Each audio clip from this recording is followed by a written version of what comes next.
Hey guys, we're back with The God of High School, episode 7. And in this one, it's going to be the first match for, there's different groups, so this is group A. So this is the first match where we have Mori versus someone named Na, like Nah, like the other old man name, first name, or I guess his last name, and Gyeongsang.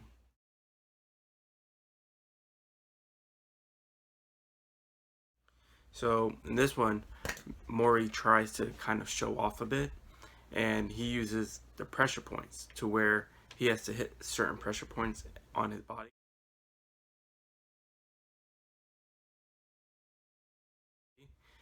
to boost up his Latin powers, or at least release it.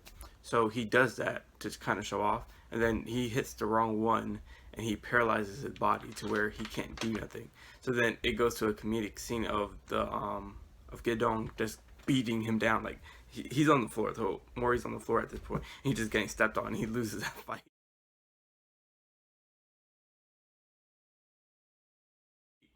And then you see Han and Mira just like turn to the side like this idiot kind of thing, and he was like, I should have just used Taekwondo.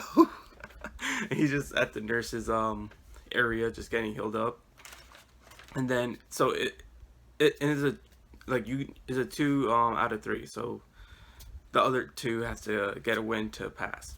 So then it's gonna be Mira versus, let me see. No, it's not Mira. It's Han. Han versus someone named Jin Pom Kwang. Should I call him Kwang or Pom?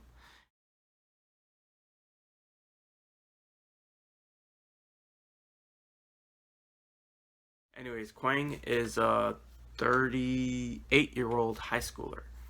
So we get his backstory while he fights Han, and in the backstory it shows him as a construction worker. And you see like high school girls talking about the fact that he's trying to go back to high school because he dropped out like years ago when he was around their age, of course. So he's doing this because he lived, like as he said, he lived a long time to where he doesn't want to give up anymore, because he's been doing many different things over the years and nothing ever stick because he would give up on certain things. So he's doing this more as a way to show that he can do it. Like if he puts his mind to something, he could do it. And one of his well, you see both of his teammates in the flashback, but the one that you see like a real connection wise is another high school girl named, one second, because this is the one who fights Mira. I wrote down her name somewhere. Jang. So, can I just say me for Jang Mi? So, she at first sees him at not as much as, she doesn't see him like a high value of him really. And when I say high value, I mean she didn't think of him highly. That's what I mean. At that point, like, he's just someone that people are talking about. So, and then we see some of her backstory where she does kendo, and she wanted to win this kendo match where she loses, and she gets so mad at the end of it that she throws her kendo stick and it breaks on the wall. That's when we have Jin Pom Kwang come, and he tapes it back up and gives her a speech about not giving up, so she could accomplish what she wants to accomplish by not giving up. Just keep at it. Keep, pretty much like any generic, not even generic, but many animes would have at least a speech similar to this, where pretty much your training or practicing something over and over won't fail you, because you're going to get better at it eventually. It just takes time. Everyone has their own time at progression, right? So he's giving her that speech, and that made her think more highly of him. And the next time we see him is he's studying while he's on break, I think, from work, or he's just studying. And she comes up and she offers to help him, and you see her blush a little bit. So you see some type of romantic connection there on her end, at least. Maybe like when she's older they might get together. I don't know the consent there in Korea, because they could technically be together right now. I don't think so. I don't think they're together right now. I just think they're good friends right now. Well, I mean, now in the anime, not in the webtoons. I don't even remember really. I remember seeing them, but I don't remember them much. It's been a while. Okay, I got a bad memory. So let me get back to the fight. So, so he's giving a good fight to Han, and Han is like not struggling, but like he's being pushed back, and his attacks aren't taking down Quang. So Quang uses a borrowed power, and he calls it Thor's hammer. And it's a giant hammer. Like he himself is big. It's like almost his size, if not a little bit bigger, big enough to where he swings it, and Han goes like this to like block it.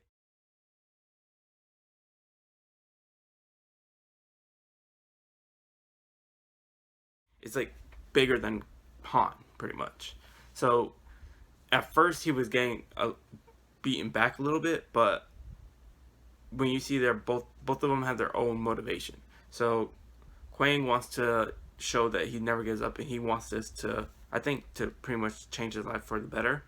Whereas Han wants to be stronger for the other two on his team, Mira and Mori.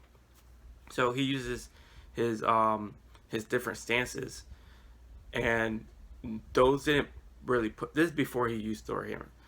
Those didn't put him down, and then when he used Thor hammer, that's when Han uses the forked stance, Blue Dragon,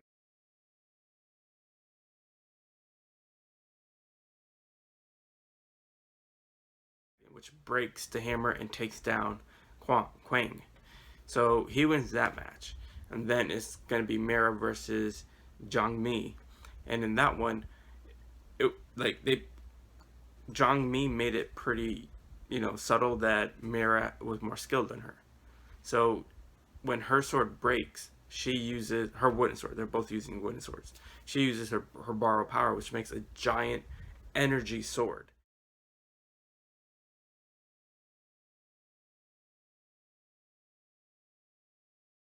And she slashes. Mira dodges it, and then as she's trying to slash again, Mira jumps on top of it. Like this is it. She jumps on top of it, runs, jumps up, and then she does her unarmed sword style, breaks the sword,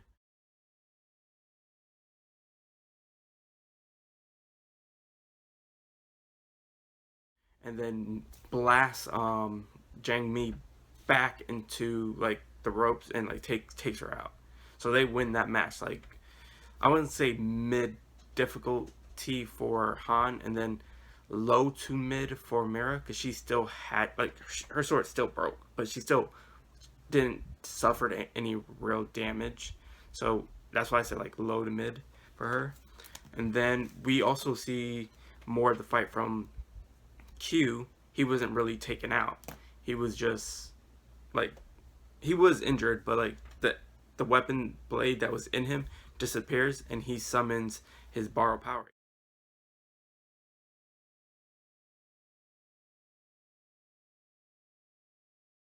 He takes off his limiter, the thing that shows the points. He takes that off, and then you just see like it goes up, like keeps on increasing.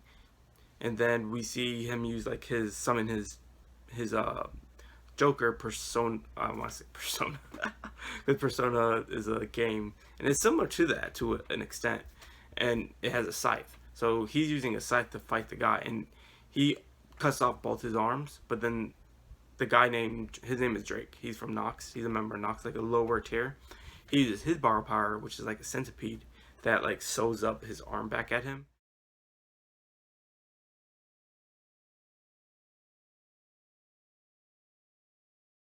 And as Q was gonna finish him off, two more Nox members who are like a bit higher tier than Drake is comes and saves him. One is, hold on, I wrote it down right here. Priest Exley and Priest Saturn.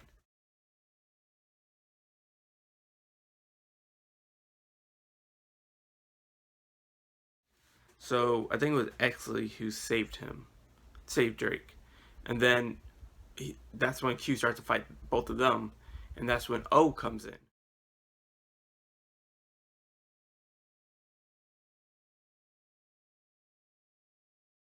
and he goes, I noticed you took off your limiter. And then he makes it, because Q loves his like money for like, you know, sustain himself and stuff.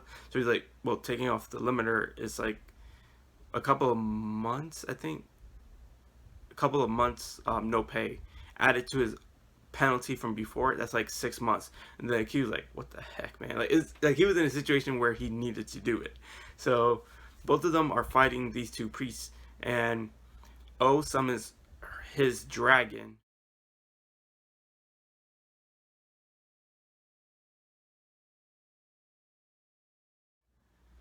which pretty much made it like a GG. Like, he took out, I think it was Saturn.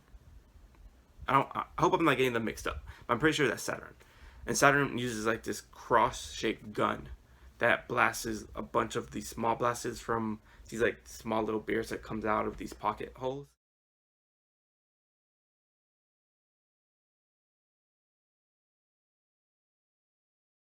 And then the main pistol does fire a big blast. So Q, not Q, O summons like this five, like took out a tooth from the dragon, and it summons like a double-sided flame sword, like all in flames, and he's just dodging everything. And when they go for the final strike, he pretty much slashes Saturn, which made like a big slash, and she's down. And she has a potty mouth, like she's just cursing and it's just bleeping him out, which was funny because I think that's the first character that we have in the show that's like all right, just being bleeped constantly. And then Q is fighting Exley. I'm pretty sure that's Exley, right? I think so. Because when they said their names, they were like both together, so you don't really know. But I'm pretty sure it's Exley, and he cuts off. He meant because he actually has 2 wings, like, and Q cuts them off, but he's still flying because they're like this long compared to being like huge, so he shouldn't be flying at this point. So he takes Saturn and leaves out the window and just leaves. And then as Q and O just like watches them leave, you see Drake talk like trying to mock them in a way and blows up, which destroys that floor of that building.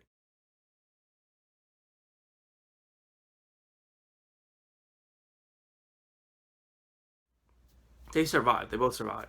But then it switches back to the next team that's fighting. And the next team is going to be Team Gyeongsang versus Jeollabuk.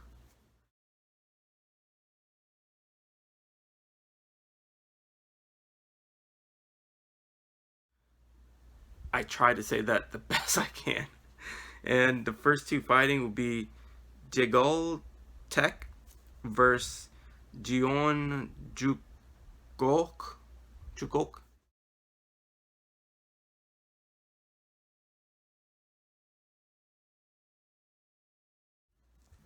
I don't hate me. I'm sorry. I'm bad with names in my language. Like, come on. So, um, yeah. So, Jugok starts by trying to prepare a spell, and it makes like a star in a circle in fire. And before he could say fireball, he just said firebolt. He gets impaled with what looks like a spike, and then you see a giant shark manifest right behind him, and it closes.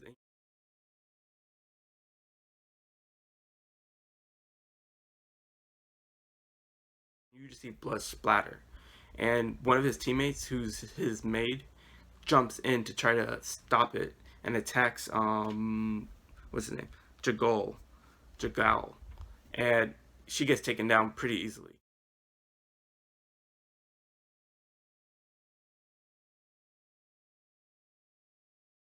And Mira stops, well, not really stops Mori. It just she just gets in front of him like, no, like you can't stop another fight, like you'll get disqualified. And then he goes, okay, but what about him? And then we see Han is in the ring already and pushes back Jagol and tries to stop him. And before they could really fight, the ref comes in and stops them both and said like, stop or else you're gonna deal with the consequences. And that's when what's his name? Chagok is not really dead. We see him like he looks just fine except for like, because compared to how the shark was like munching on it, it looked like he would have been like in pieces, but like he was still like whole. He just had like that blood splatter on his in his middle from where he was impaled, and he uses a thunder spell, which engulfs Jagal, but Jagal just like wipes it away.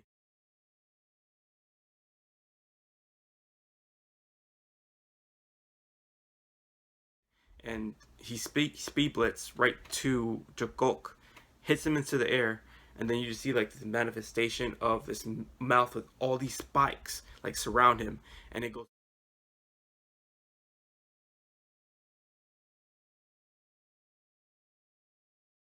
black, and all you hear was screams, and that's how it ends.